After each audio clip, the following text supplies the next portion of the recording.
Good morning, everybody. Today is Friday, the 28th of May. That makes it the end of week 6 here at school. So just over halfway through the term, but still lots on our agenda, as there is always.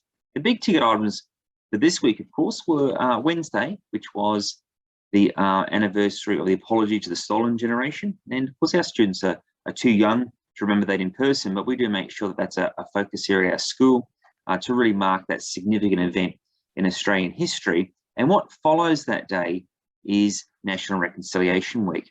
And there's a wide range of resources that are available. And of course, we've been focusing on this at school. But one thing I'd encourage you to do is to have a bit of a look on the internet at the National Reconciliation Week webpage. There's a 30-second video that I'm really keen to share with everybody. In 1991, our nation declared its commitment to a process of reconciliation with its First Peoples. Since then, our conversations have come a long way. But reconciliation is more than a word. Reconciliation takes action. We need more people speaking up, speaking the truth, and asking the hard questions on issues affecting Aboriginal and Torres Strait Islander peoples. For your first action, visit reconciliation.org.au. Us here at school, I guess that sort of springboards the way that we've approached this. An opportunity to really look at what next for the students, what next for Australia, what next for Aboriginal people, and that will be a focus of our assembly this afternoon. The other thing that I was keen to just show everybody was on our school website, you know that these videos end up the top, and we have lots of pages which are information about the school, payments, classes, etc. But down here on the right-hand side, we've got a feed that comes from our school calendar. So if I scroll up today, you can see Monday the 31st of May is our next entry, but then we have a whole series of events that follow. So for instance, next week, we have the Synergy Dance Festival. So the students are going out during the daytime for rehearsal, and then they will head off of the evening to Panthers for the performance. We also have our Year 6 students heading off to Canberra next week, so we have 3 days of that happening. If I just move ahead a bit, I get down to Wednesday the 16th of June. We've got the K2 Badge Assembly starting first up, and the 3-6 Badge Assembly at 11:30. And in the last week of term, we've got quite a few events noted. We've got parent-teacher interviews, we have our athletics carnival, and we also have got in that same week our NAIDOC events. So it's a fairly busy way to end the term.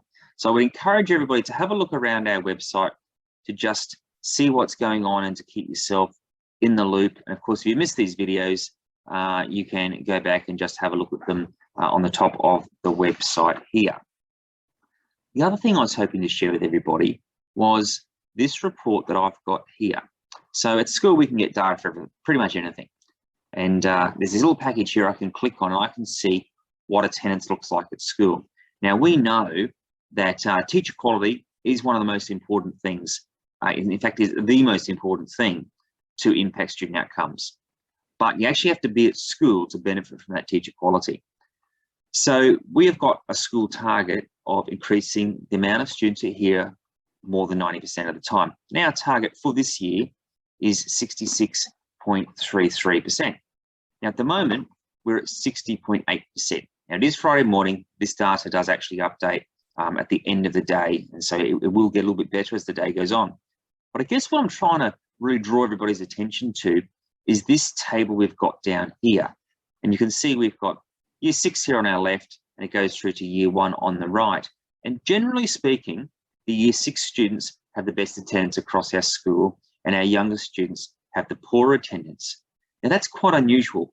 In most schools, the big kids are the ones that you really have to work quite hard with, and we would generally at a school level be bribing kids and offering them rewards, etc. And we do that at our school as well. But I guess the reality is that if you're one of the younger students, you're not really in control of getting yourself to school so much. It's more an activity that's supported by parents.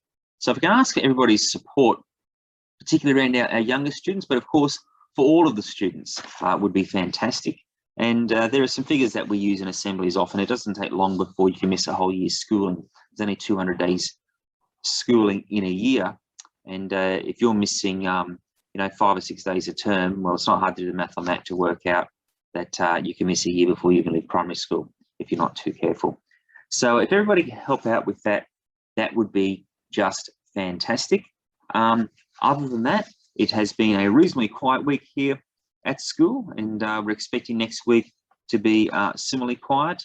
I do know that the weather has certainly turned. We've had a couple of mornings under 5 degrees already.